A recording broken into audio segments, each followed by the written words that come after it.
السلام علیکم ورحمۃ اللہ وبرکاتہ۔ عزیز بہنوں،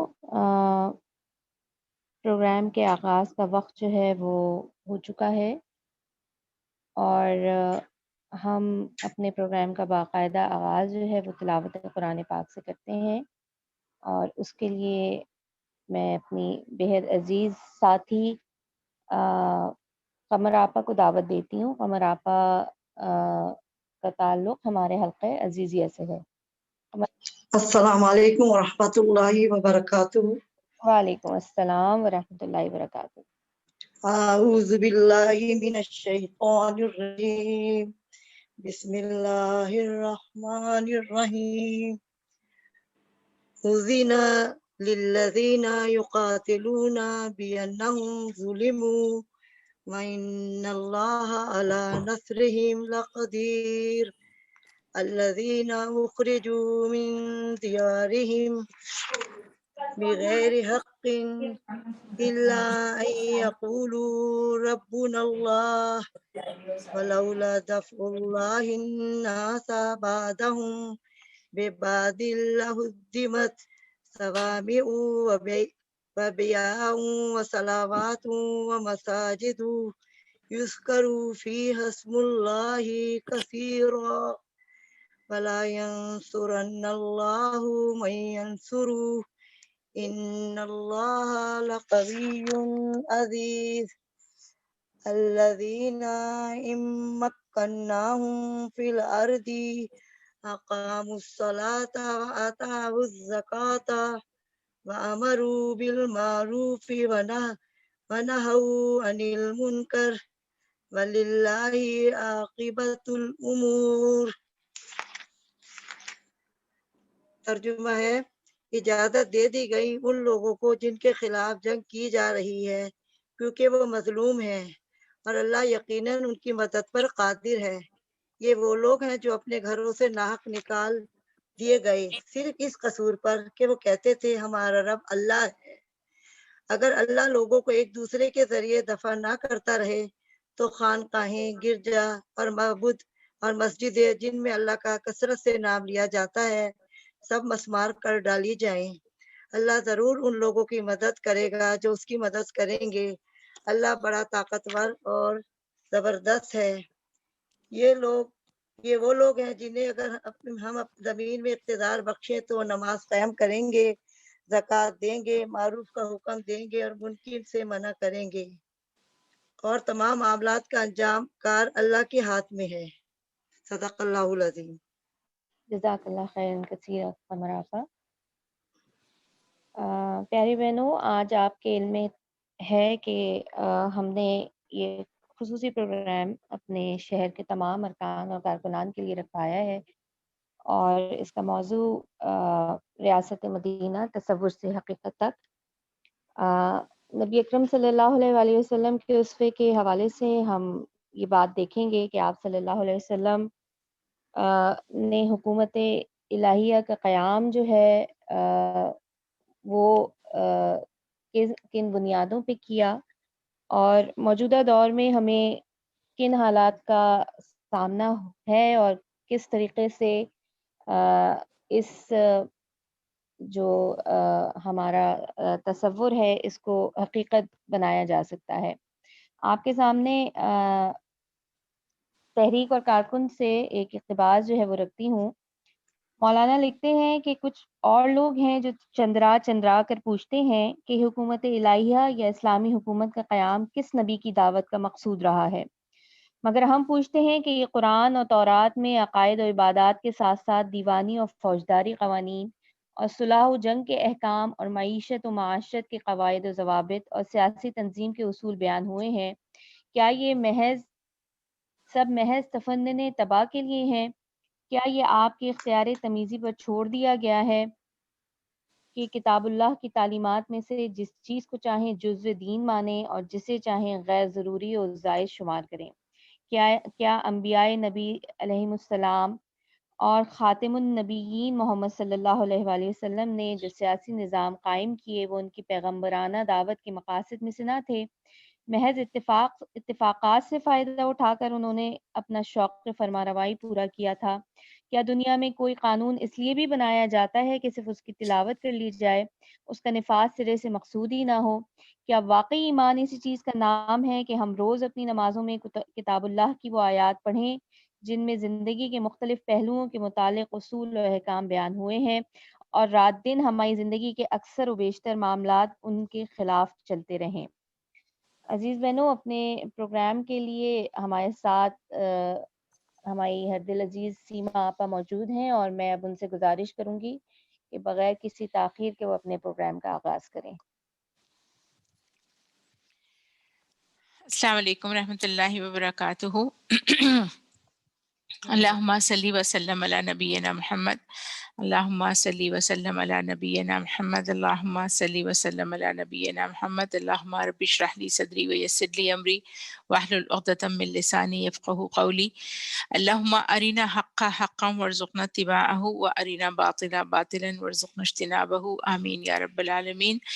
ہم ایک بہت ہی اہم ٹاپک کی طرف جا رہے ہیں، اور ایک دو چیزوں کی طرف میں آپ لوگوں کی توجہ دلاؤں گی۔ ایک تو یہ کہ اپنے اپنے مائکس جو ہے نا وہ بند رکھیں، کسی کا اگر کھل گیا ہے تو وہ اس کو بند کر لیں انشاءاللہ۔ اور کچھ سوالات جو ہیں وہ کیے جائیں گے، اور ان سوالات کے کرنے میں یہ ہے کہ آپ لوگ جواب جو ہے وہ لکھ کے دے دیں، مائک کے ساتھ نہ کریں بلکہ جوابات جو ہیں وہ لکھ کر دے دیجئے۔ تو جو ہم شروع کر رہے ہیں اس میں جو صورتحال ہے وہ یہ ہے کہ ہمیں یہ دیکھنا ہوگا کہ جو پروگرام ہمارا ہے اس کا دورانیہ 1 گھنٹے کا ہے، اور اس 1 گھنٹے کو ہم جو ہے اس میں اپنا جو پروگرام ہے اس کو رکھیں گے، اور اس کے بعد کا جو وہ ہوگا وہ سوال جواب کا آپ کے رکھا گیا ہے۔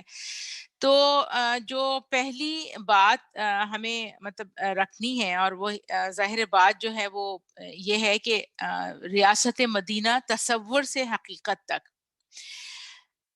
تصور کے اوپر کچھ بات رکھیں گے اور حقیقت کے اوپر کچھ بات رکھیں گے انشاءاللہ تعالی۔ اچھا، اور میں کچھ سوالات آپ سے پوچھتی جاؤں گی، اور انشاءاللہ آپ لوگ کوشش کریں گے کہ اس کے جواب اگر آپ لوگ لکھ کر دے سکیں، لکھ کر دے دیں، ٹھیک ہے نا؟ لیکن مائک کھول کر نہ بتائیں بلکہ لکھ کر ہی اس کو کر دیں۔ اس کو جو ہم بات کہتے ہیں کہ تصور سے حقیقت تک، اس کو دوسرے الفاظ میں جس کو ہم بات رکھتے ہیں وہ یہ ہوتی ہے ویژن سے مشن تک۔ یعنی ایک چیز کہ جو میری ایک شدید خواہش تھی، ایک چیز کہ جو میری اپنی میں نے اپنے زندگی کا اس کو یعنی سوچا تھا کہ یہ چیز ہو جائے گی، اور وہ واقعتاً پھر میں نے اس کو اپنی زندگی کا مقصد بنا کے پورا کر لیا۔ مثال کے طور پر اگر ہم یہ دیکھتے ہیں کہ ایک بچہ ہے وہ پیدا ہوتا ہے، اور وہ بچہ جو ہے پیدا ہوتا ہے تو اس کے لیے اس کی ماں کے ذہن میں بہت سارے خیالات ہوتے ہیں، بہت سارے تصورات ہوتے ہیں، وہ اس کو بہت کچھ بنانا چاہتی ہے۔ تو اس بہت کچھ بنانے میں اور حقیقتاً اس بچے کے بہت کچھ بننے میں یقیناً ایک فاصلہ ہے۔ تو اس چیز کو ذہن میں یہ بتائیں آپ لوگ مجھے لکھ کر اگر، کہ اس ماں نے جو کچھ بھی اس بچے کے بارے میں سوچا، وہ بچہ اس وقت بن کیسے سکے گا؟ کس طرح ایسا ہوگا کہ وہ بچہ واقعی وہ بن جائے کہ جو اس کی ماں نے سوچا تھا؟ اس کے لیے کیا چیزیں ہیں جن کی کہ ضرورت ہے؟ کیا چیزوں کے بغیر ایسا نہیں ہو سکتا؟ کوئی آپ لوگوں کے ذہن میں بات آ رہی ہے کہ اس بچے کو وہ بنانے کے لیے شخصیت کہ جو اس کی ماں کے ذہن میں ہے؟ ایک کس نے لکھا ہے شارٹ ٹرم پلاننگ۔ اچھا، اس کے علاوہ اور کیا چیز کی ضرورت ہوگی؟ And then long term planning. اچھا، کانسٹنٹ اٹینشن، ٹھیک ہے۔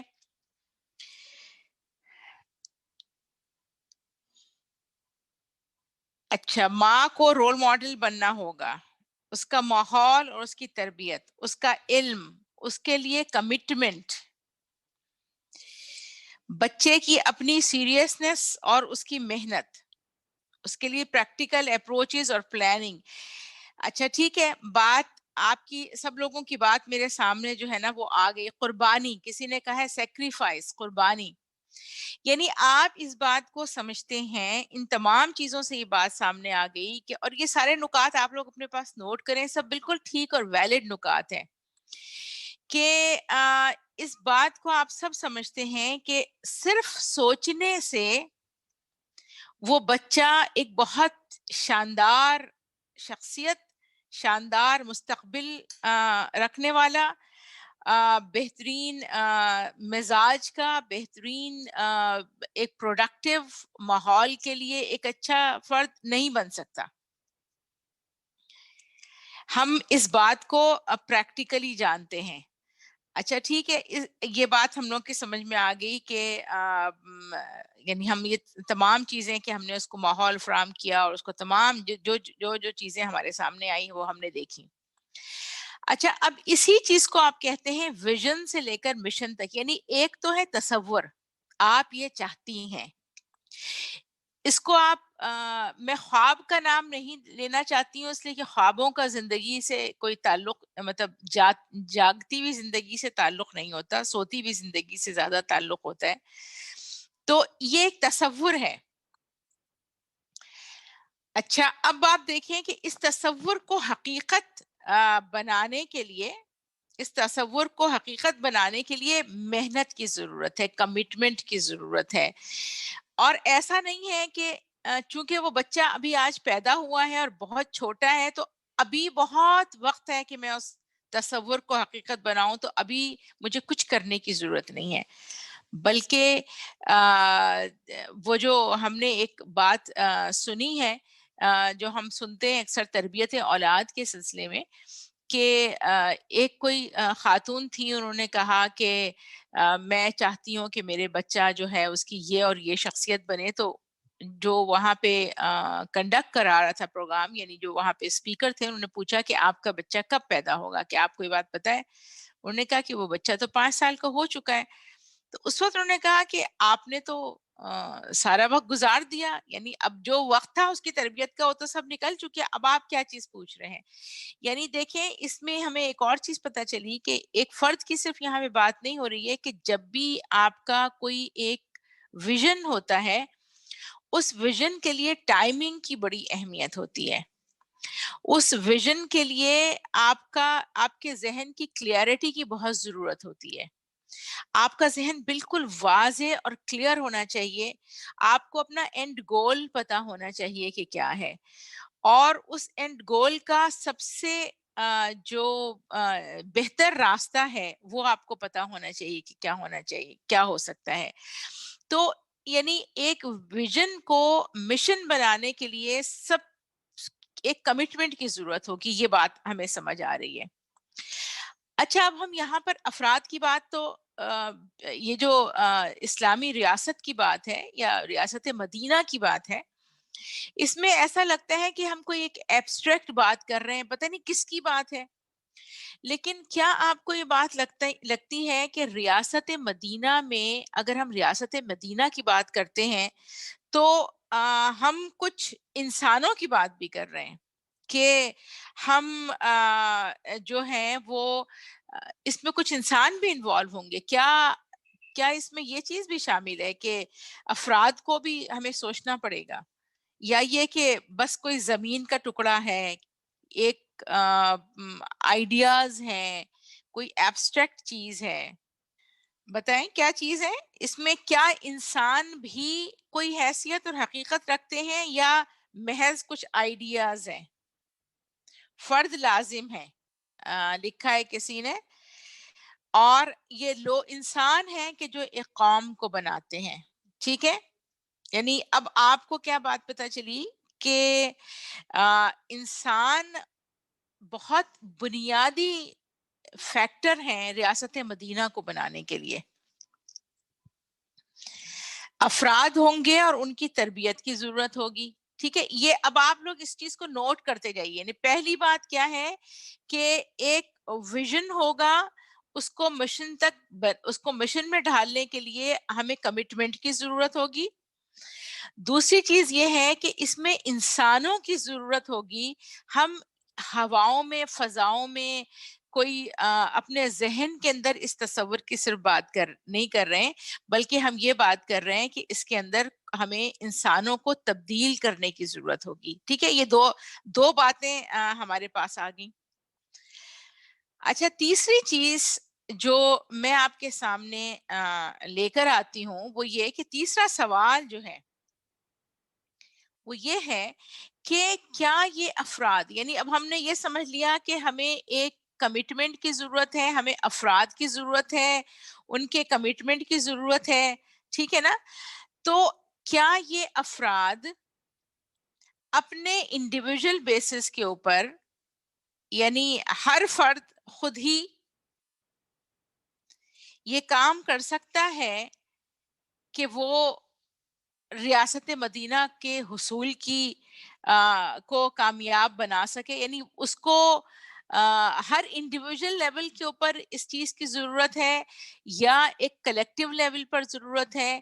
کیا یہاں پر ایک فرد اپنے اون کیپیسٹی کے اندر ہر آدمی جس طرح چاہے گا کام کرے گا, یا یہاں پر کسی لیڈرشپ اور ٹیم کی ضرورت رہے گی؟ کیا کہتے ہیں آپ لوگ کے ذہن میں کیا بات آتی ہے؟ انڈیویجول اور کلیکٹیو, مرکز اور جماعت, اجتماعیت از اے مسٹ, لیکن انڈیویجول اسٹارٹ ہوگا, اجتماعیت کی ضرورت ہے, ٹیم ورک جو ہے وہ امپورٹنٹ ہے. میں اجتماعیت کی بات نہیں کر رہی ہوں, میں ایک لیڈرشپ اور ٹیم ورک کی بات کر رہی ہوں. کیا اس میں لیڈرشپ کی, کسی لیڈر کی اور ٹیم کی ضرورت ہوگی, یا افراد خود ہی یہ کام کر سکتے ہیں؟ ٹیم ورک چاہیے, ٹیم چاہیے, ہے نا, ٹیم ورک چاہیے, ٹیم چاہیے, اور لیڈرشپ کی ضرورت ہوگی.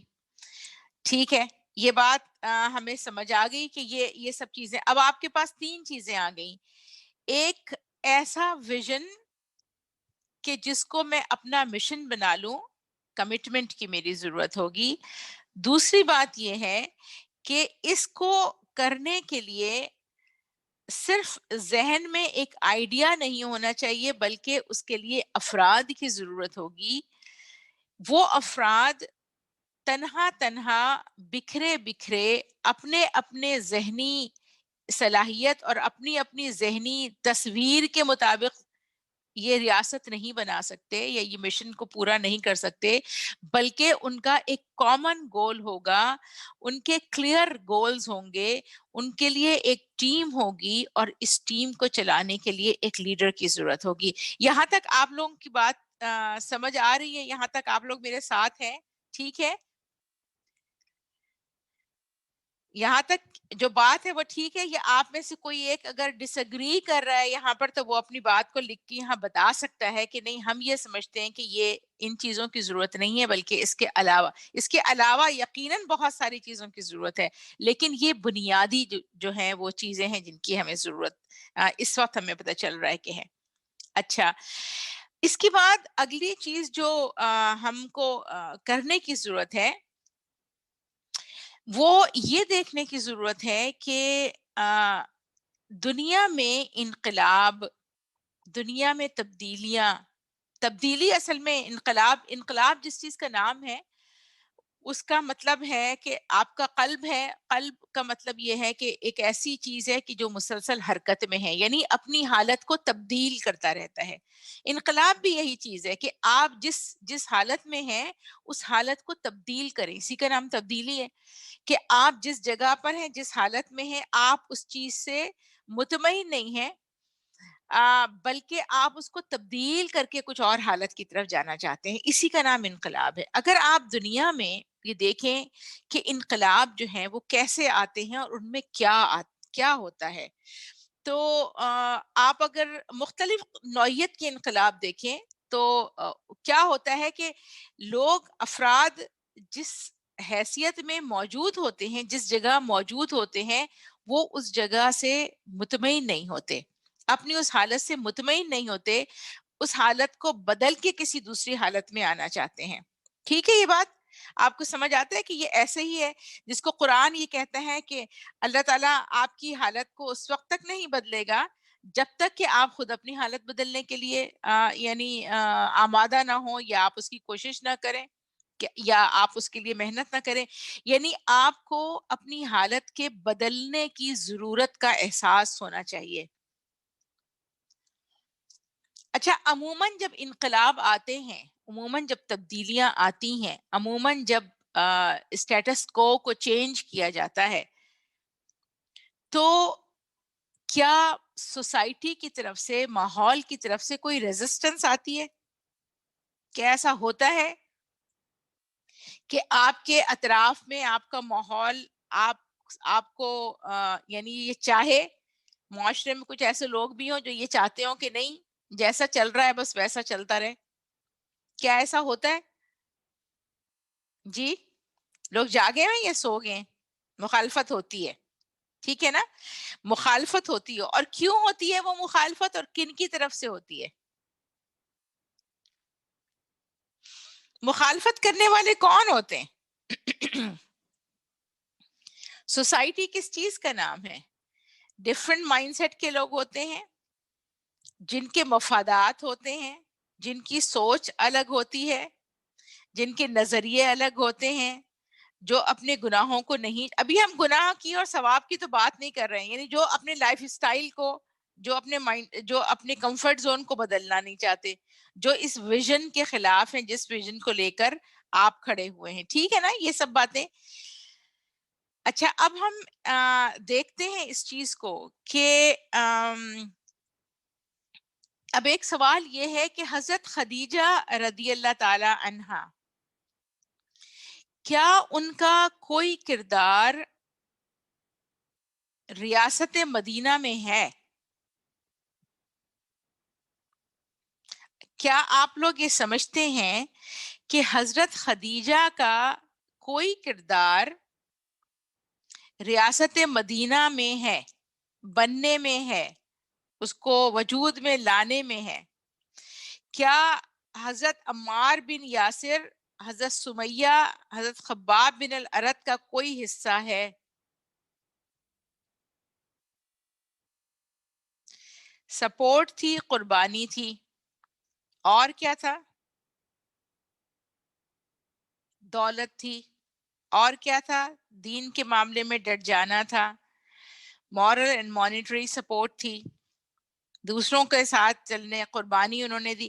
یعنی آپ اس بات کو، یہ بات کہہ رہی ہیں، ہم اس کو دوسرے الفاظ میں اب یہ بات کہتے ہیں کہ ریاست مدینہ کا جو اصل کام ہوا ہے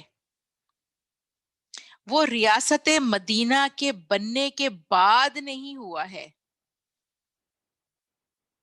بلکہ ریاست مدینہ کے بننے سے بہت پہلے ہوا ہے.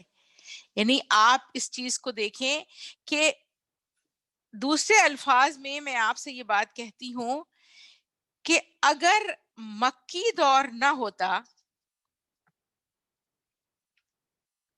اگر مکی دور نہ ہوتا تو ریاست مدینہ نہیں بن سکتی تھی. اس کے معنی آپ کو سمجھ آ رہے ہیں کہ اگر مکی دور نہ ہوتا تو ریاست مدینہ نہیں بن سکتی تھی. اس کی وجہ کیا ہے؟ مکہ میں کیا ہوا؟ دیکھیں، اس چیز کو بہت زیادہ آپ کو اور مجھ کو سمجھنے کی ضرورت ہے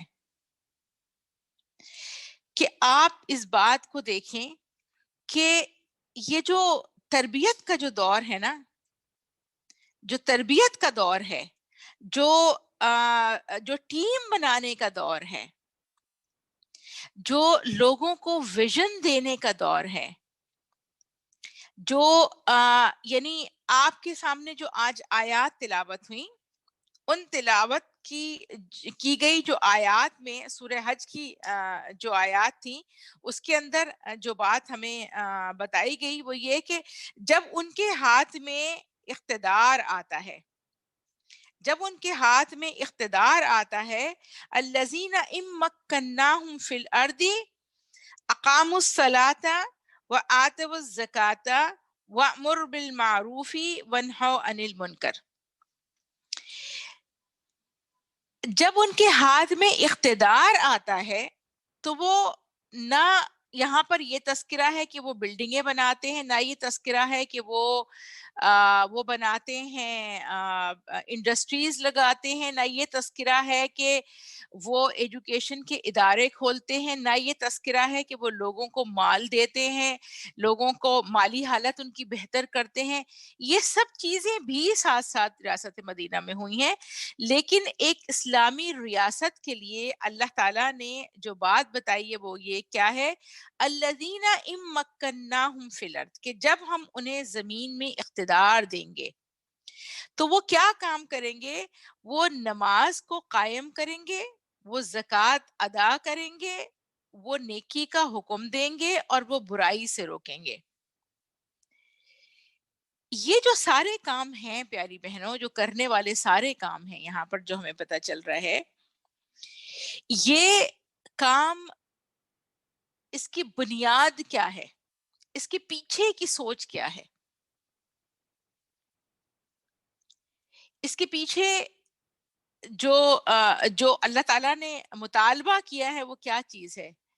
اس کے پیچھے کا مطالبہ یہ ہے کہ انسان اللہ کا خوف رکھنے والا ہوگا، انسان اللہ سے ڈرنے والے ہوں گے، وہ آخرت کی جواب دہی کا احساس رکھیں گے.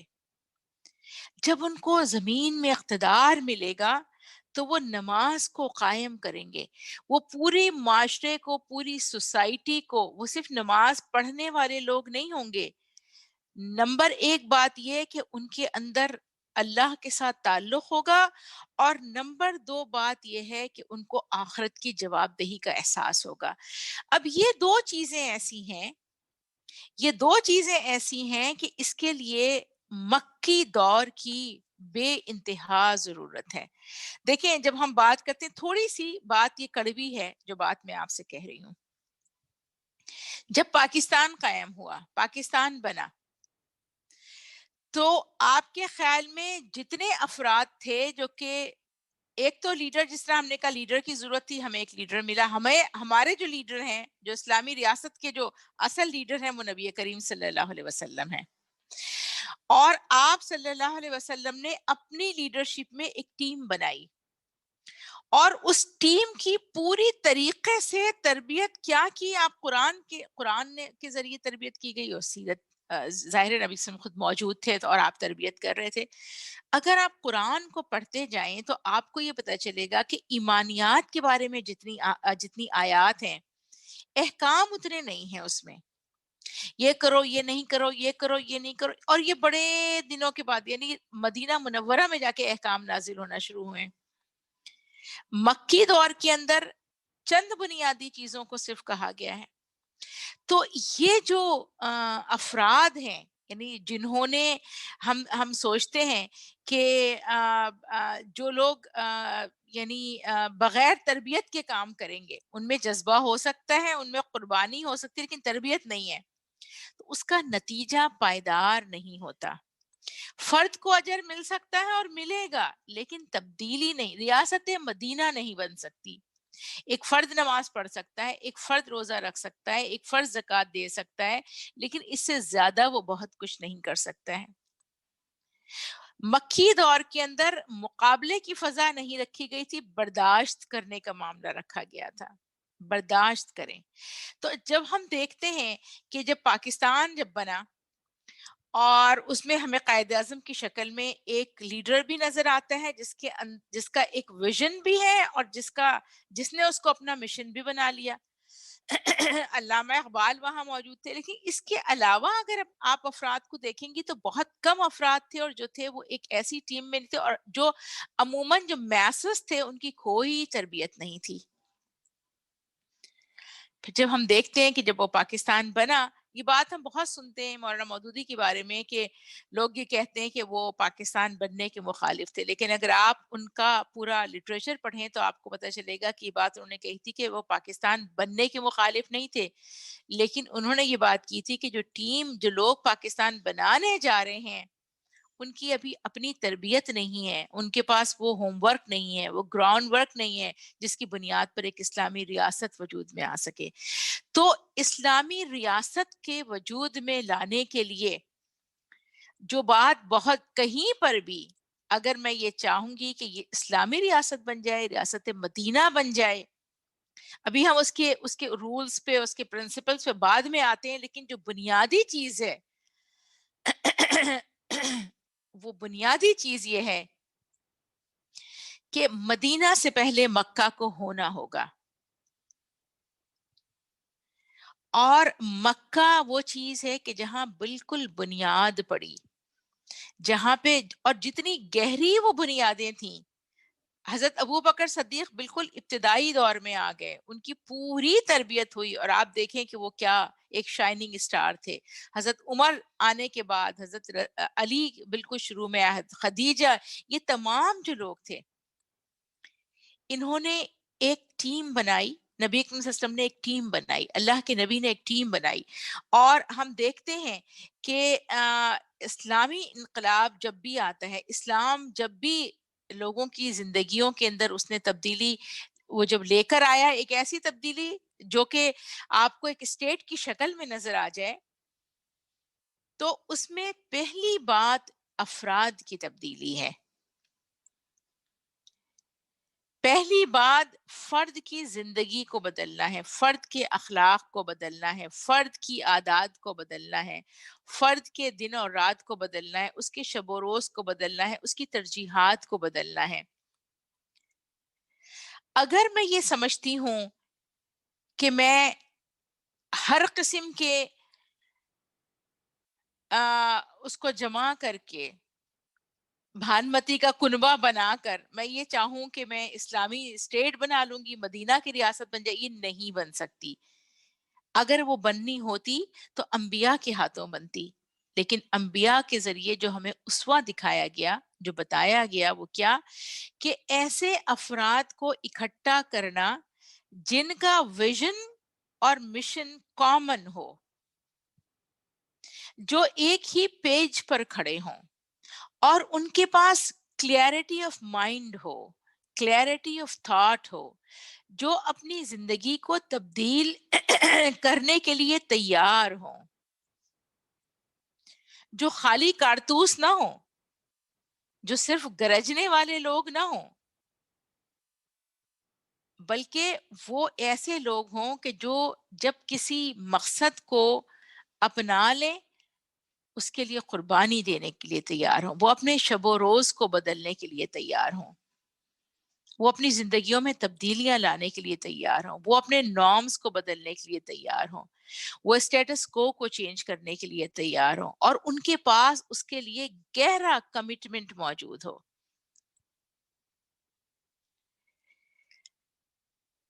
تو یہ اور اس کے مثالیں ہمیں نبی کریم صلی اللہ علیہ وسلم کی زندگی میں، اب ہم مکی دور کو اگر آپ پڑھیں تو مکی دور اصل میں ریاست مدینہ کی بنیاد ہے. نبی کریم صلی اللہ علیہ وسلم اور حضرت ابو بکر صدیق ہجرت کے لیے نکلتے ہیں، غار ہرا میں پہنچتے ہیں، غار ثور میں پہنچتے ہیں، اور غار ثور میں پہنچنے کے بعد صورتحال یہ ہے کہ چاروں طرف سے افراد ان کی جان کے دشمن ہیں اور ان کو پتا ہے کہ ان کی جان کے دشمن ہیں، چھپ چھپا کر نکلے ہیں، ہاتھ میں کوئی چیز نہیں ہے، لیکن پیچھے جس حال میں نکلے ہیں اس کا کمٹمنٹ آپ دیکھیں. حضرت علی کو چھوڑ کے جاتے ہیں نبی کریم صلی اللہ علیہ وسلم، اور یہ کہتے ہیں علی تم میرے بستر پر لیٹو اور یہ ساری امانتیں اپنے پاس رکھو، اور ان امانتوں کو ادا کر کے اس کے پاس آنا، ہمارے پاس تم آ جانا.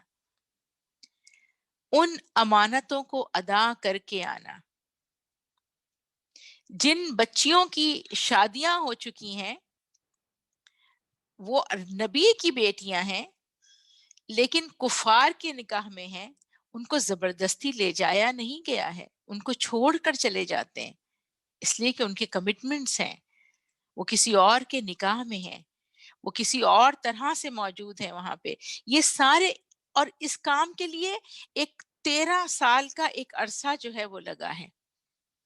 13 سال کے عرصے کے اندر جا کر یہ پوری ٹیم تیار کی گئی ہے کہ جو جو اس بات کے لیے بالکل تیار تھی، ہم اپنا مال چھوڑ دیں گے، ہم اپنے رشتہ دار چھوڑ دیں گے، ہم قربانیاں دیں گے، ہمیں اس دنیا کی ضرورت نہیں ہے، ہمارے لیے جو چیز محبوب ہے وہ اللہ اور اس کا رسول صلی اللہ علیہ وسلم، ہمیں اس دنیا سے نہیں، ہمیں آخرت سے مطلب ہے۔ اس ٹیم کی تیاری کے بعد ریاست مدینہ کی ابتدا ہوتی ہے۔ تو پیاری بہنوں، پہلی بات جو بات سمجھ ہے وہ یہ کہ ریاست مدینہ ایک الیکشن کے ذریعے نہیں بن سکتی ہے۔ ریاست مدینہ کسی کی دشمنی میں نہیں بن سکتی ہے۔ ریاست مدینہ بہت 2 4 5 10 سال کے اندر نہیں بن سکتی ہے۔ اس کے لیے ایک لانگ ٹرم پلاننگ اور لانگ ٹرم کمٹمنٹ، وہ جو میں قارئ سور کا آپ سے تذکرہ کر رہی تھی کہ جب نبی کریم صلی اللہ علیہ وسلم کے پاس کو پکڑنے کے لیے ان کو دیکھا اس شخص نے کہ جو کفار کی طرف سے آیا تھا، سراقہ جس کا نام تھا، اور آپ صلی اللہ علیہ وسلم نے اس سے کہا کہ میں اے سراقہ، میں تمہارے ہاتھ میں کیسر و کسرا کے کنگن دیکھ رہا ہوں۔ یہ ہے وہ کمٹمنٹ اور یہ ہے وہ ویژن، یہ ہے اس ویژن کے ساتھ ایک پورا، یعنی پورا نبی کریم صلی اللہ علیہ وسلم کے پاس کے ذہن میں ایک پورا نقشہ موجود تھا، اور اس نقشے کے مطابق انہوں نے اپنی زندگی کو تبدیل کیا، لوگوں کے اندر اس کو اتار دیا جیسے کہ وہ اس کو اپنی آنکھوں سے دیکھ رہے تھے۔ لوگوں کو وہ سمجھ آ گئی کہ جیسے وہ اپنے آنکھوں سے اس چیز کو دیکھ رہے تھے۔ اب پہلی چیز تو یہ ہوئی۔ دوسرے حصے کی طرف جب میں آپ کو لے کر آتی ہوں، دوسرا حصہ یہ ہے کہ فرض کریں کہ ہم نے مکی دور گزار لیا، اس لیے اب آپ کے ذہن میں یہ بات سمجھ آ گئی ہوگی کہ کسی الیکشن کے ذریعے، یعنی کسی ایک الیکشن کے ذریعے ریاست مدینہ نہیں بن سکتی ہے۔ سارے کرپٹ لوگوں کو ساتھ لے کر ریاست مدینہ، میں تبدیل نہ ہوں اور لوگ تبدیل ہو جائیں، اس خواہش پہ ریاست مدینہ نہیں بن سکتی ہے۔ میرے پاس کوئی ایسی لیڈرشپ نہ ہو کہ جو خود بھی اس سے گزری ہو۔ نبی کریم صلی اللہ علیہ وسلم نے جب ایک صحابی نے نبی کریم صلی اللہ علیہ وسلم کو اپنی قمیض اٹھا کے اپنے پیٹ کا پتھر دکھایا تھا، تو ایک پتھر دکھایا تھا، اور نبی کریم صلی اللہ علیہ وسلم نے جب اپنے پیٹ سے چادر اپنا کپڑا اٹھایا تھا تو آپ نے 2 پتھر دکھائے تھے۔ تو یہ ریاست مدینہ ایسے نہیں بنتی ہے کہ اوپر لوگ تبدیل نہ ہوں اور ان کی خواہش یہ ہو کہ نیچے کے لوگ قربانیاں دیتے چلے جائیں، نہیں، اس میں قربانی اوپر سے شروع ہوتی ہے اور نیچے تک اترتی ہے۔ اس میں تبدیلی اوپر سے شروع ہوتی ہے اور نیچے تک جاتی ہے۔ اس میں لیڈر، اس کی اتنی اہمیت ہے لیڈرشپ کی، جو نبی کریم صلی اللہ علیہ وسلم کی زندگی، جو ہم سنت کی بات کرتے ہیں پیاری بہنوں، اس لیے کہ وہ لیڈرشپ ہے، وہ رول ماڈل ہے، ہم ان کی بات کرتے ہیں، اور ان کے لیے قرآن جو بات بتاتا ہے وہ کیا بات بتاتا ہے کہ اے نبی صلی اللہ علیہ وسلم، تم اگر نرم خو نہ ہوتے تو لوگ تمہارے اطراف سے چھٹ جاتے۔ اللہ کا نبی ہے، قرآن لے کر آیا ہے، دعوت لے کر آیا ہے، اللہ ان کے پیچھے ہے، اہل ایمان ان کے ساتھ ہیں، لیکن کیا مطالبہ کیا جا رہا ہے؟ نرمی کا، لوگوں کی رسپیکٹ کا، لوگوں کے ساتھ تمیز کے ساتھ پیش آنے کا، لوگوں کے ساتھ، حالانکہ آپ کے پاس قرآن ہے لیکن اس کے باوجود لیڈر کی جو اہمیت ہے، لیڈر کی جو پوزیشن ہے وہ کیا ہے، وہ اللہ تعالیٰ نے قرآن کے اندر ہمیں بتا دی کہ یہ ہوگی لیڈرشپ۔ وہ جو علامہ اقبال کا جو ایک شعر ہے نا، کوئی کارواں سے چھوٹا کوئی بدگماں حرم سے، کہ میرے کارواں میں نہیں خوئے دل نوازی، تو میرے کارواں کے لیے خوئے دل نوازی بے انتہا اہم ہے، ورنہ کارواں کے ساتھ لوگ چل نہیں سکتے ہیں۔ اچھا، اب ہم اس کے بعد جو دوسرے حصے پر آتے ہیں تو دوسرے حصے میں ہم اس چیز کو دیکھتے ہیں کہ ہمیں نبی کریم صلی اللہ علیہ وسلم کی سیرت سے اور قرآن سے کیا چیز پتہ چلتی ہے کہ اسلامی جو اسلام کے جو حکمرانی کے اصول ہیں وہ کیا ہیں. ایک تو چند چیزیں دیکھیں کہ ایک اسلامی ریاست جو ہے اس کی جو جو خصوصیات ہیں، یعنی اس کے جو کیریکٹرسٹکس ہیں وہ کیا ہیں. جو اسلامی ریاست کے جس کو ہم مدینہ کی ریاست کہہ رہے ہیں، اس کے کیریکٹرسٹکس جو ہیں وہ کیا ہیں کہ وہ آزاد لوگوں کی ایک ریاست ہوتی ہے. آزاد لوگوں کی یعنی وہ شعوری طور پر پورے کمٹمنٹ کے ساتھ اس بات کے لیے راضی ہوتے ہیں کہ ہمیں ایک ایسی ریاست چاہیے جس میں میں خود اللہ کی بندگی کرنے کے لیے اپنے آپ کو گیو اپ کرنا چاہ رہی ہوں. اس کے بعد دوسرا اس کے اندر پوائنٹ یہ ہوتا ہے کہ اس میں اللہ تعالیٰ کی جو حاکمیت کا جو تصور ہے نا، وہ صرف ایک آئیڈیالوجی کے طور پر نہیں ہوتا، بلکہ وہ پریکٹیکلی وہ وہاں پہ موجود ہوتا ہے. اس کے اندر ایک حد تک ڈیموکریسی ہوتی ہے. کس حد تک ڈیموکریسی ہوتی ہے کہ اس میں شورائیت ہوتی ہے، وہ لوگوں کے مشورے سے بنتی ہے، لیکن اس میں عوام جو ہیں ان کو ایبسولوٹ رسپانسبلٹی اس لحاظ سے نہیں ہوتی، وہ ڈکٹیٹرز نہیں ہوتے، وہ اس طرح سے وہ ایسے آزاد نہیں ہوتے کہ ریاست کا قانون، اپنی زندگی کے تمام قاعدے، اپنے اندر کے اور باہر کے، اپنی خارجہ پالیسی، اپنی مانیٹری پالیسیز، یہ چیزیں ان کی خواہش کے تابع نہیں ہوتی، بلکہ اس میں ایک ایسی جمہوریت ہے کہ جس میں اصل اتھارٹی اللہ اور اس کا رسول بنتے ہیں، قرآن اور سنت بنتی ہے، اور اس کو بدلنے کا اختیار نہ کسی مینجمنٹ کو ہوتا ہے، نہ ایگزیکٹو برانچ کو ہوتا ہے، نہ کسی عدالت کے اختیار کے اندر ہوتا ہے، نہ پوری قوم کو ہوتا ہے، سوائے اس کے اللہ یہ کہ پوری قوم یہ فیصلہ کر لے کہ ہمیں اللہ کی حکم سے جو ہے وہ باہر نکل جانا ہے. اس کے بعد وہ ایک نظریاتی یعنی آئیڈیالوجیکل اسٹیٹ ہوتی ہے. اس کا مطلب کیا ہوا کہ اس اسٹیٹ کو رن کرنا صرف وہ لوگ رن کر سکتے ہیں جو اس اسٹیٹ کی بنیادی نظریے سے، اس کی بنیادی آئیڈیالوجی کو ایز اے پرنسپل اور ایز اے یعنی اپلیکیبل قانون کے طور پہ اس کو یقین رکھتے ہو اور مانتے ہو اور اس کو قبول انہوں نے کر لیا ہو، اس کے اندر رہ کر اس کے تابع بن کر رہنا جو ہے نا وہ قبول کرتے ہیں. یعنی ایسا نہیں، اسی لیے اب آپ کو پتہ چلے گا کہ کیوں ایک اسلامک اسٹیٹ میں ایک قادیانی یا ایک یہودی یا ایک ایتھیسٹ کسی ذمہ داری پر نہیں آ سکتا، کیونکہ یہ ایک نظریاتی حکومت ہے. وہ ایک ایسی ریاست ہے کہ جس میں تقسیم نیشنلٹی کی بنیاد پر نہیں ہوتی بلکہ اصول کی بنیاد پر ہوگی. زمین کے ہر گوشے میں نسل انسانی کے جو افراد بھی ان اصولوں کو قبول کرنا چاہیں وہ اس سسٹم کا حصہ بن سکتے ہیں، چاہے وہ کہیں سے بھی ہوں. اس کے بعد اس کا ایک اور پرنسپل یہ ہے کہ اس کی جو ریاست ہے، اس کی جو سیاست ہے، اس کی جو پالیٹکس ہے، اس کو اپنے مفاد اور اپنے اغراض کے تحت نہیں لے کر آنا، بلکہ یہ اخلاق کا تابع کرنا ہے. اخلاق کے تابع کب ہو سکتا ہے؟ جب ان کی تربیت کی گئی ہو، جب ان کو پتا ہو یہ بات. دیکھیے اگر میری ایکسپیکٹیشن یہ ہے کہ آج میں نے ووٹ ڈالا اور کل یہاں پہ ایک اسلامی ریاست بن جائے گی، تو میں کبھی بھی صبر نہیں کر سکتی ہوں. میں کبھی بھی ایک یعنی یہی ہے کہ میں یہ سمجھتی ہوں کہ میں نے ایک نعرہ لگا دیا اور ایک دعویٰ کر دیا اور اس کی وجہ سے بن جائے گی، تو میں کبھی بھی اس چیز کو پریکٹیکلی امپلیمنٹ جو ہے وہ نہیں کر سکتی ہوں. اس میں فضیلت جو ہے وہ اخلاقی فضیلت ہے. سب سے بہترین فرد وہ ہے، سب سے رسپیکٹیبل فرد وہ ہے کہ جو اخلاقی طور پہ سب سے بہتر ہو. اس میں لوگوں کا جو الیکشن ہوگا یا سلیکشن ہوگا وہ ان کی اپنی جسمانی اور ذہنی صلاحیتوں کے ساتھ ساتھ ان کی اخلاقی پاکیزگی کی بنیاد پر ہوگا.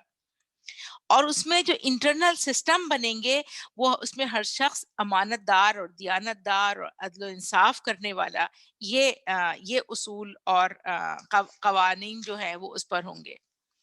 پھر اس کے اندر انڈیویجول اور سوسائٹی کے درمیان ایک ایسا بیلنس قائم کیا گیا ہے کہ نہ ریاست ٹوٹیلیٹیرین ہوتی ہے، اتھارٹیرین ہوتی ہے، کنٹرول کرنے والی ہوتی ہے اور ہر آدمی اس کا قیدی بن جاتا ہے، نہ افراد جو ہیں، جو عوام ہے، وہ اتنا زیادہ پاور رکھتے ہیں کہ وہ جو قانون چاہیں بنا لیں اور ان کے اوپر کوئی دوسری پاور جو ہے وہ نہیں ہوگی.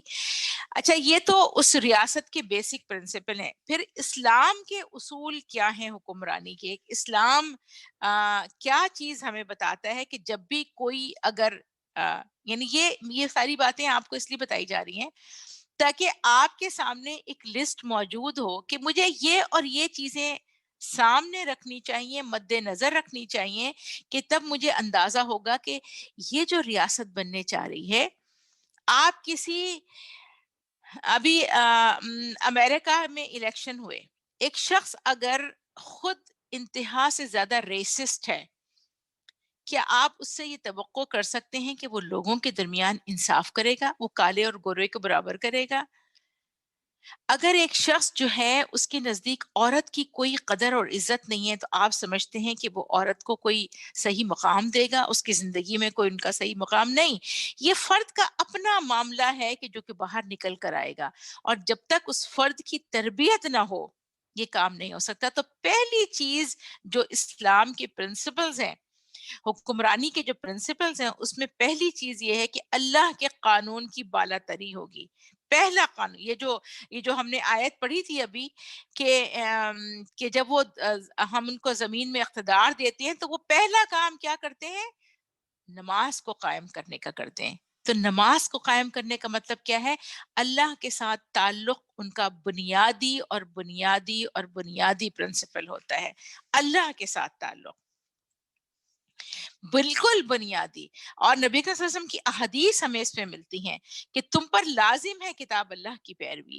جس نے اس کو حلال کیا اسے حلال کرو، اور جسے اس نے حرام کیا اسے حرام کر دو. پھر ایک اور حدیث نبی کریم صلی اللہ علیہ وسلم کی ہے جس میں آپ صلی اللہ علیہ وسلم نے فرمایا جس نے کتاب اللہ کی پیروی کی وہ نہ دنیا میں گمراہ ہوگا اور نہ آخرت میں بدبخت ہوگا. پھر وہ حدیث جو ہمیں پتا ہے کہ میں تمہارے اندر دو چیزیں چھوڑ کر جا رہا ہوں، اگر تم ان کو تھامے رہو گے تو کبھی گمراہ نہ ہوگے، اللہ کی کتاب اور رسول کی سنت. دوسرا پرنسپل جو اسلامک اسٹیٹ کا ہوگا جس کو ہمیں دیکھنے کی ضرورت ہے وہ ہے انسانوں کے درمیان عدل. سورہ شورا کی آیت نمبر 15 میں اللہ تعالیٰ بتاتے ہیں، نبی صلی اللہ علیہ وسلم کے ذریعے یہ اعلان کرواتے ہیں، وَأُمِرْتُ لِأَعْدِلَ بَيْنَكُمْ، مجھے حکم دیا گیا ہے کہ میں تمہارے درمیان عدل کروں. حق جس کے ساتھ ہوگا میں اس کے ساتھ ہوں گا. اس میں اور غیر، بڑا اور چھوٹا، شریف اور ذلیل، ہر ایک کے الگ حقوق نہیں ہے، وہ اللہ تعالیٰ طے کرے گا. پھر ان کا معاملہ جو ہے دنیا کی زندگی میں انسانوں کے سب کے حقوق جو ہے وہ برابر ہے. جو کچھ حق ہے وہ سب کے لیے حق ہے، اور جو گناہ ہے وہ سب کے لیے گناہ ہے. نبی کریم صلی اللہ علیہ وسلم بتاتے ہیں، آپ صلی اللہ علیہ وسلم کی جو حدیث ہے وہ یہ ہے، تم سے پہلے جو امتیں گزری ہیں وہ اسی لیے تو تباہ ہوئیں کہ جو لوگ کم تر درجے کے مجرموں کو قانون کے مطابق سزا دیتے تھے اور اونچے درجے کے لوگوں کو چھوڑ دیتے تھے. قسم ہے اس ذات کی جس کے ہاتھ میں محمد صلی اللہ علیہ وسلم کی جان ہے، اگر محمد صلی اللہ علیہ وسلم کی اپنی بیٹی فاطمہ بھی چوری کرتی تو میں ضرور اس کا ہاتھ کاٹتا. اب آپ سوچئے اس کے لیے کتنے بڑی تربیت کی ضرورت ہے، کتنے بڑے ڈسپلن کی ضرورت ہے، کتنے زیادہ خوف خدا کی ضرورت ہے، کتنی آخرت کی جواب دہی کی ضرورت ہے. حضرت عمر کا ایک بیان ہے کہ میں نے خود رسول اللہ صلی اللہ علیہ وسلم کو اپنی ذات سے بدلہ دیتے دیکھا. یعنی آپ صلی اللہ علیہ وسلم سے اگر کسی کو تکلیف پہنچی تو آپ نے اپنے آپ کو پیش کیا کہ مجھ سے تم اس چیز کا بدلہ لو. آپ نے ہیڈ آف دا اسٹیٹ ہونے کی حیثیت سے اپنے آپ کو کسی قانون سے بالاتر نہیں رکھا تھا. پھر تیسری چیز ہے انسانوں کے مسلمانوں کے درمیان مساوات بین المسلمین. انما المؤمنون اخوہ. اور اللہ تعالیٰ کی سورہ حجرات کی آیت یا ایھا الناس انا خلقناکم من ذکر و انثی وجعلناکم شعوبا وقبائل لتعارفوا ان اکرمکم عند اللہ اتقاکم. تو یہ جو ہماری ذمہ داریاں بنتی ہیں، ایک جو اسلامی حکومت کی جو ذمہ داریاں بنتی ہیں وہ کیا بنے گی؟ نبی صلی اللہ علیہ وسلم کی ایک حدیث ہے جس نے شہادت دی کہ اللہ کے سوا کوئی خدا نہیں، اور ہمارے قبلے کی طرف رخ کیا اور ہماری طرح نماز پڑھی اور ہمارا ذبیحہ کھایا، وہ مسلمان ہے. اس کے حقوق وہی ہیں جو مسلمان کے حقوق ہیں، اور اس پر فرائض وہی ہیں جو مسلمان کے فرائض ہیں. اور آپ صلی اللہ علیہ وسلم نے کہا کہ لوگوں تم پر جس طرح دیکھیں اس بات کو ذہن میں رکھیں، ایک اسلامی اسٹیٹ، ایک اسلامی ریاست، نبی کریم صلی اللہ علیہ وسلم نے کھڑے ہو کے خطبہ حجۃ الوداع کے موقع پہ یہ بات کہی کہ لوگوں کیا تمہیں یہ بات پتہ ہے کہ یہ کون سا مہینہ ہے، اور یہ کون سا شہر ہے، اور یہ کون سا کی تاریخ ہے، اور یہ کون سا گھر ہے؟ اور ہر چیز حرمت والی تھی، مہینہ بھی حرمت والا، شہر بھی حرمت والا، دن بھی حرمت والا، لوگ بھی احرام کی حالت میں. تو آپ نے کہا لیکن تم پر تمہارے ایک دوسرے کے جان اور مال بالکل اسی طرح حرام ہے جس طرح یہ دن اور یہ گھر اور یہ مہینہ. ہم کسی کو ذلیل نہیں کر سکتے، کسی کو بے عزت نہیں کر سکتے، کسی پر الزام نہیں لگا سکتے، کسی پر جھوٹ نہیں بول سکتے، کسی کے ساتھ زیادتی نہیں کر سکتے. مومنوں، آپ صلی اللہ علیہ وسلم کی حدیث ہے، مومنوں کے خون ایک دوسرے کے برابر ہیں، وہ دوسروں کے مقابلے میں ایک ہیں، اور ان کا ایک ادنا بھی ان کی طرف سے ذمہ لے سکتا ہے. پھر چوتھا پرنسپل ہے حکومت کی ذمہ داری ہے کہ وہ اکاؤنٹیبل ہے، جواب دہی. حکومت اور اس کے اختیارات اور اس کے مال اللہ اور مسلمانوں کی امانت ہیں، اور اس کے لیے میں آپ کے سامنے چند احادیث رکھتی ہوں. نبی صلی اللہ علیہ وسلم کی احادیث ہیں، کلکم رائم وکلکم مسئول عن رعیتہ والامام الاعظم الذی علی الناس راع وہو مسئول عن رعیتہ. خبردار رہو، تم میں سے ہر ایک رائی ہے اور ہر ایک اپنی رعیت کے بارے میں جواب دہ ہے، اور مسلمانوں کا جو سب سے بڑا سردار جو سب پر حکمران ہو وہ بھی رائی ہے اور اپنی رعیت کے بارے میں جواب دہ ہے. پھر ایک اور حدیث ہے، نبی صلی اللہ علیہ وسلم نے کہا کہ کوئی حکمران جو مسلمانوں میں سے کسی رعیت کے معاملات کا سربراہ ہو، اگر اس حالت میں مرے کہ وہ ان کے ساتھ دھوکہ اور خیانت کرنے والا تھا تو اللہ اس پر جنت کو حرام کر دے گا. پھر ایک اور حدیث نبی کریم صلی اللہ علیہ وسلم کی ہے. آپ صلی اللہ علیہ وسلم نے فرمایا کوئی حکمران،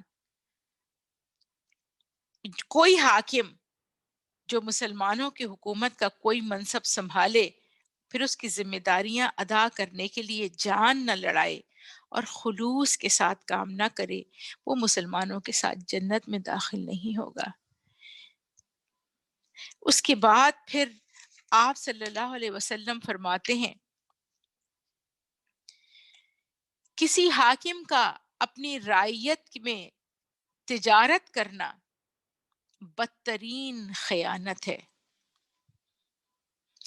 پھر ایک اور حدیث آپ صلی اللہ علیہ وسلم نے فرمائی کہ جو شخص ہماری حکومت کے کسی منصب پر ہو، اگر بیوی نہ رکھتا ہو تو وہ شادی کر لے، خادم نہ رکھتا ہو تو ایک خادم حاصل کر لے، گھر نہ رکھتا ہو تو ایک گھر لے لے، سواری نہ رکھتا ہو تو ایک سواری لے لے. اس سے آگے جو شخص قدم بڑھاتا ہے وہ خائن ہے یا چور ہے. پھر حضرت ابوبکر صدیق کا ایک قول ہے جو آپ سے حضرت ابوبکر صدیق نے فرمایا رضی اللہ تعالی عنہ، جو شخص حکمران ہو اس کو سب سے زیادہ بھاری حساب دینا ہوگا اور وہ سب سے زیادہ سخت عذاب کے خطرے میں مبتلا ہوگا، اور جو حکمران نہ ہو اس کو ہلکا حساب دینا ہوگا اور اس کے لیے ہلکے عذاب کا خطرہ ہے، کیونکہ حکام کے لیے سب سے بڑھ کر اس بات کے مواقع ہیں کہ ان کے ہاتھوں مسلمانوں پر ظلم ہو، اور جو مسلمانوں پر ظلم کرے وہ اللہ سے غداری کرتا ہے. اس کے بعد پانچویں چیز جو ہے جو بتائی گئی وہ شورائیت ہے. وَامْرُهُمْ شُورَىٰ بَيْنَهُمْ. وشاورہم فی الامر.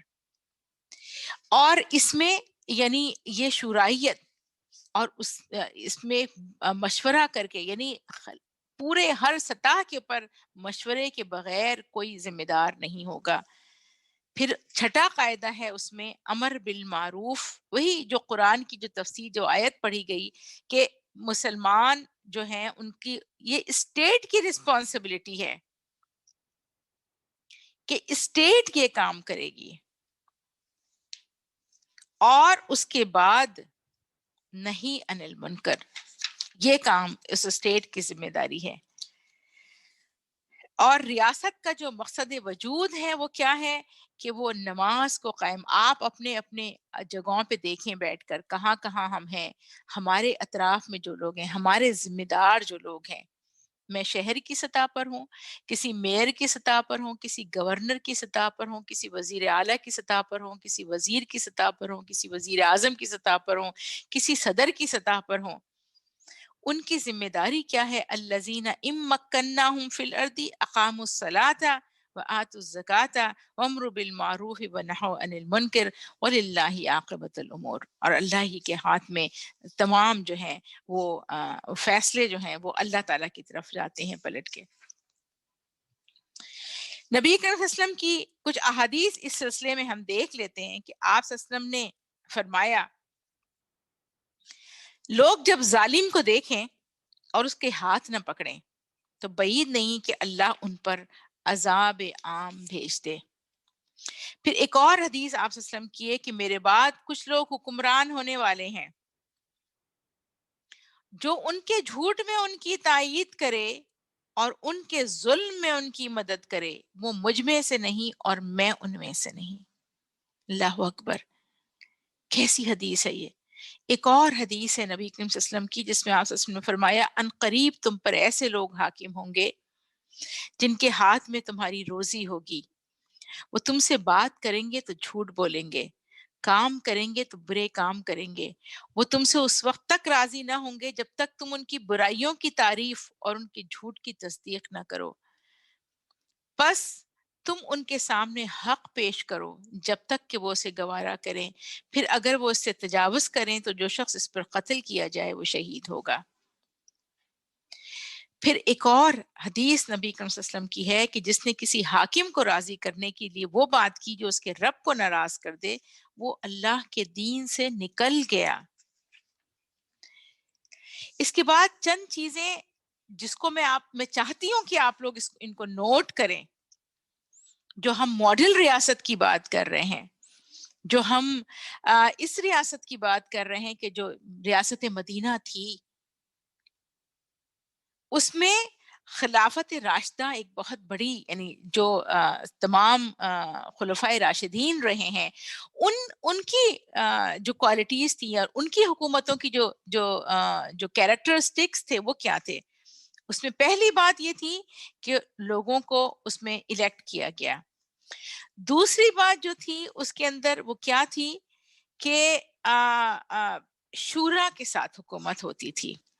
تیسری بات اس کے اندر جو تھی بیت المال کا امانت ہونے کا تصور تھا. یعنی حضرت عمر نے ایک دفعہ حضرت سلمان فارسی سے پوچھا کہ میں بادشاہ ہوں یا خلیفہ. انہوں نے جو جواب دیا اس جواب کو آپ سنیں. انہوں نے جواب دیا اگر آپ مسلمانوں کی زمین سے 1 درہم بھی حق کے خلاف وصول کریں، یعنی ٹیکس خراج وصول کریں، یہ ٹیکس لگائیں اور اس کو حق کے خلاف خرچ کریں تو آپ بادشاہ ہیں نہ کہ خلیفہ. ایک موقع پر حضرت عمر نے اپنی مجلس میں، یعنی وہ مال کو خرچ کرنے کو دیکھتے تھے کہ لوگ مال کیسے خرچ کریں، خصوصاً جو ذمہ داران ہیں وہ. ایک اور موقع پر حضرت عمر نے اپنی مجلس میں کہا کہ خدا کی قسم میں ابھی تک یہ نہیں سمجھ سکا کہ میں بادشاہ ہوں یا خلیفہ. میں اگر بادشاہ ہو گیا ہوں تو یہ بڑی سخت بات ہے. اس پر ایک صاحب نے کہا اے امیر المومنین، ان دونوں میں بڑا فرق ہے. حضرت عمر نے پوچھا وہ کیا ہے؟ انہوں نے کہا خلیفہ کچھ نہیں لیتا مگر حق کے مطابق اور کچھ خرچ نہیں کرتا مگر حق کے مطابق. آپ خدا کے فضل سے ایسے ہی ہیں. رہا بادشاہ تو وہ لوگوں پر ظلم کرتا ہے، ایک سے بیجا وصول کرتا ہے اور دوسرے کو بیجا عطا کرتا ہے. یعنی آپ دیکھیں ہمارے ہاں ہمارے ملکوں میں جو صورتحال ہے، پھر حکومت کا جو تصور تھا وہ ان کے پاس تھا. حضرت ابوبکر صدیق کی پہلی تقریر اگر آپ دیکھیں تو اس سے کیا پتہ چلتا ہے کہ میں آپ لوگوں پر حکمران بنایا گیا ہوں، حالانکہ میں آپ کا سب سے بہتر آدمی نہیں ہوں، حالانکہ وہ تھے. اور یہ ہمیں کیسے پتہ چلا؟ اللہ اور اس کے رسول صلی اللہ علیہ وسلم سے پتہ چلا. اس ذات